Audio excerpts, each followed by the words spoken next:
chance to travel to Uganda, live in Gulu for a month, and work with invisible children who have been victims of the longest war in the world's history, Uganda's civil war. This is Nancy, and her home has been terrorized by the Lord's Resistance Army, known as the LRA. The LRA is a rebel organization in a political struggle against the Ugandan government. They live in the bush, kill villagers, and abduct children as soldiers. Because Nancy was born into the middle of this war, she has to fear for her life on a daily basis. She has to see her home destroyed, and she can't even go to school in an actual building. Her school, housing 152 students, is made up of the ground, sticks, and a tarp. A few months ago, President Obama initiated U.S. involvement in Uganda's civil war. The war in Africa is about to become America's war, too. It's about to become your war. When I was in Uganda, these beautiful children captured my heart, and it became my war, too. I'm going to tell you how we can join together to stop this war before it spirals out of control. My purpose for this speech is to tell you real-life stories of child soldiers and to inform you of how Invisible Children, a nonprofit organization, is fighting to stop child abductions in Africa. Invisible Children needs your financial support in order to continue its work. First, I'm going to talk about child abductions. Second, what Invisible Children is doing to stop this nightmare. And third, what will happen to children in Uganda if Invisible Children doesn't receive your support. Initially, children are being taken as child soldiers in Uganda and neighboring countries because Africa doesn't have the resources to warn small villages of approaching LRA activity. According to an editorial in the New York Times, over 8,000 children have been abducted, and most of them are under the age of 16. After children have been taken from their homes and into the surrounding jungle, they will be forced to see and do things that you and I can't even possibly imagine in our lifetime. I'm going to share with you some of the stories of child soldiers.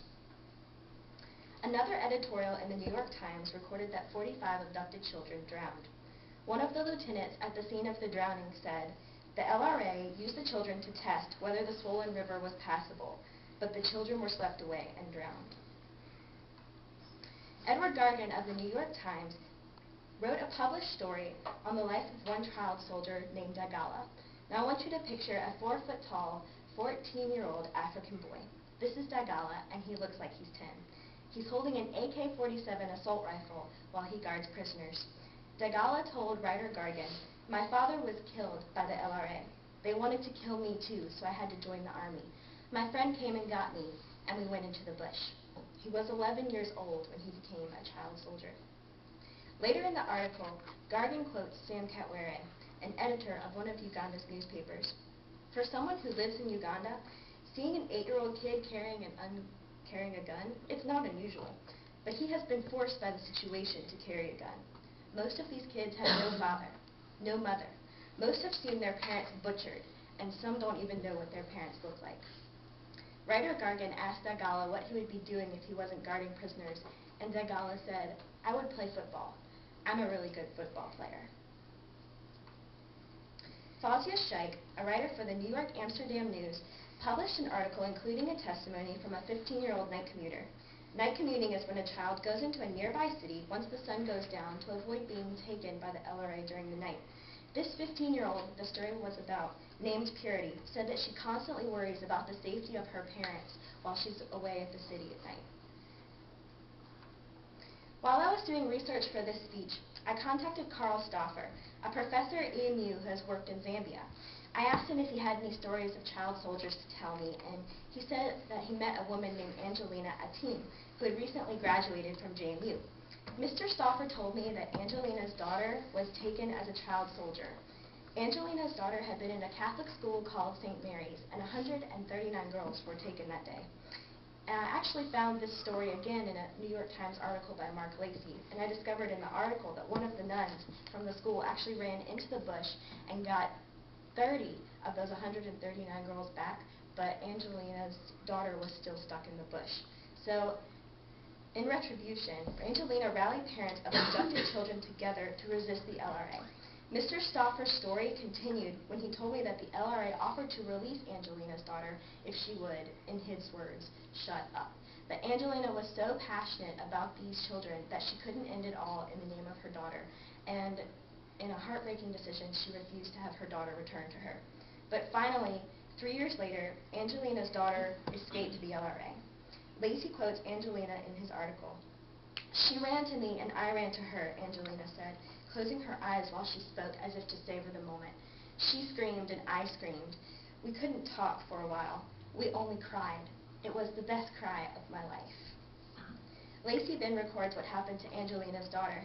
She said that the LRA had forced her to stone another child soldier to death.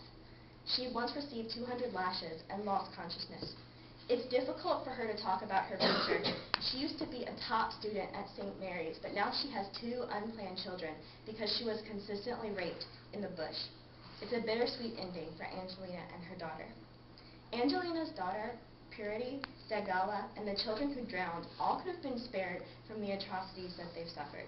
If villages could have warned each other of LRA attacks, children could have been evacuated instead of abducted. Invisible Children has taken the steps to initiate putting in a radio communication system to warn each other of villages of LRA attacks. According to the Invisible Children website, this system, named the Early Warning Radio Network, is going to lead to the undoing of the LRA and the return of children to their families. While this is a solution to child abductions in Africa, the majority of the Early Warning Radio Network is still in process. There are 3 radio towers so far, and Invisible Children wants to at least double that number, as well as use their funds to help Uganda rebuild after the tragedies it suffered from the war. If Invisible Children doesn't get the funding to complete the Early Warning Radio Network, this war is going to drag out longer than necessary, and the number of abducted children will increase in the coming years. Currently, Invisible Children is the leading organization supporting child soldiers in Uganda. No one else is giving these children a voice. Someone has to fight for them because they can't fight for themselves. Without Invisible Children, the world won't be aroused to fight for justice on behalf of these little ones.